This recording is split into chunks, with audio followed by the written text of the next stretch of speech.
কেটে ফেলেছেন স্ত্রী, শুধু গোপনাঙ্গ কেটেই ক্ষান্ত হননি তিনি। প্রিয় দর্শক, গতকাল রাতে চিত্রনায়ক শাকিব খানের গোপনাঙ্গ কেটে ফেলেছেন ওনার স্ত্রী শিখা। শুধু গোপনাঙ্গ কেটেই ক্ষান্ত হননি এই শিখা, গোপনাঙ্গ কেটে হাতে নিয়ে ভিডিও করে এবং কি স্থানীয় থানায় ফোন দিয়ে জানান যে আমার স্বামীর গোপনাঙ্গ কেটে ফেলেছি আমি, এবং কি সেখানে অনেক রক্তাক্ত অবস্থা, আপনারা তাড়াতাড়ি এসে ওকে বাঁচান।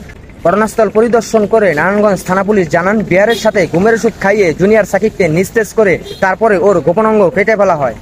আরও জানান গোপনাঙ্গ কাটার সময় এই শিখার সাথে ছিলেন শিখার আগের স্বামী ইমন এবং দ্বিতীয় স্বামী শাওন।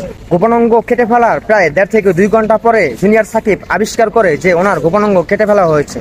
সাথে সাথে উনি দৌড়ে বের হয়ে উনি মেডিকেল চলে যান কয়েকজনের সাহায্য নিয়ে। আপনারা জানেন যে বর্তমান সময়ে খুব জনপ্রিয় একটি মেডিকেল আছে আমাদের বাংলাদেশের, প্লাস্টিক সার্জারি মেডিকেল, সেটা চাংখারপোলে অবস্থিত। সেইখানে আছেন এই জুনিয়র সাকিব। তো এলাকার প্রত্যক্ষদর্শীরা জানান যে কিছুদিন পরপরই ওনাদের ভিতরে মারামারি এবং কি হানাহানি চলতো। এলাকাবাসীরা জানান শিখার শুধু এই বাড়িই নয়, আরো কয়েকটি বাড়ি আছে শিখার। একটি মেয়ে কিভাবে এতগুলো বাড়ি তৈরি করে? অবশ্যই ওনার অবৈধ কোনো ব্যবসা আছে।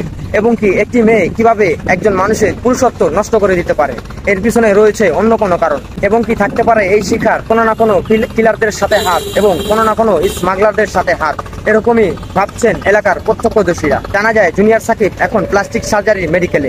পুরুষাঙ্গ কেটে যাওয়ায় কর্তব্যরত চিকিৎসকরা জানান যে ওনার চিকিৎসা এখন ব্যয়বহুল হয়ে পড়েছে।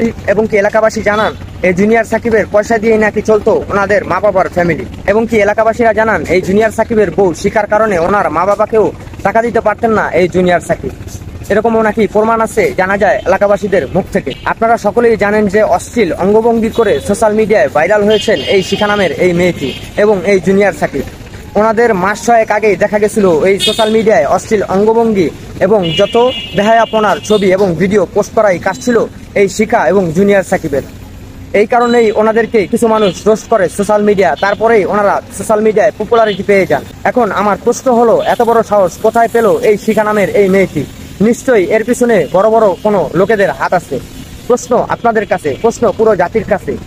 এবং কি জানা যায় মেডিকেলে যখনই ওনার শুভাকাঙ্ক্ষীরা যায় এই জুনিয়র সাকিবের সাথে দেখা করতে, তখনই জানা যায় যে এই জুনিয়র সাকিব শুধু বলছে আমাকে বাঁচাও, আমাকে বাঁচাও।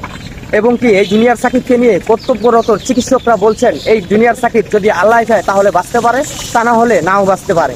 আপনারা জানেন যে একটা পুরুষ মানুষের যখন পুরুষাঙ্গ কেটে ফেলা হয় তখন তার পুরুষত্বই নষ্ট হয়ে যায়। অর্থাৎ ওনার স্ত্রী চেয়েছিলেন ওনার পুরুষত্ব নষ্ট করে দিতে, আর তাই তো এরকম বেপরোয়া কাণ্ড। তা না হলে একটি মেয়ে কি করে এত বড় সাহস পায় এই ধরনের কার্যকলাপ করার জন্য? প্রশ্ন আপনাদের কাছে, প্রশ্ন জাতির কাছে।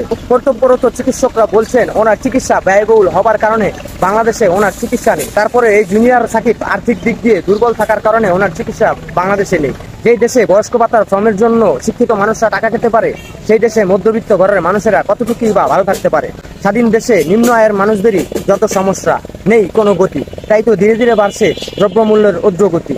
মানবিক জীবনে প্রত্যেকটা মানুষই সফলতার জন্য করে চেষ্টা, তাই তো একটু সফলতার হাতছানির জন্য আমি এই রুবেলের অনেক চেষ্টা। মৃত্যু খুব নিকটে, তাই আসুন মৃত্যুর কথা স্মরণ করি। আসুন সবাই মিলে নামাজ পড়ি, হিংসামুক্ত সমাজ করি। আপনাদের একটু ভালোবাসা পেলে হয়তো এগিয়ে যেতে পারবো আরো অনেক দূরে। ভালো থাকবেন এই প্রত্যাশায় বিদায় নিচ্ছি। আমি মোহাম্মদ জহিরুল ইসলাম রুবেল। আসসালামু আলাইকুম।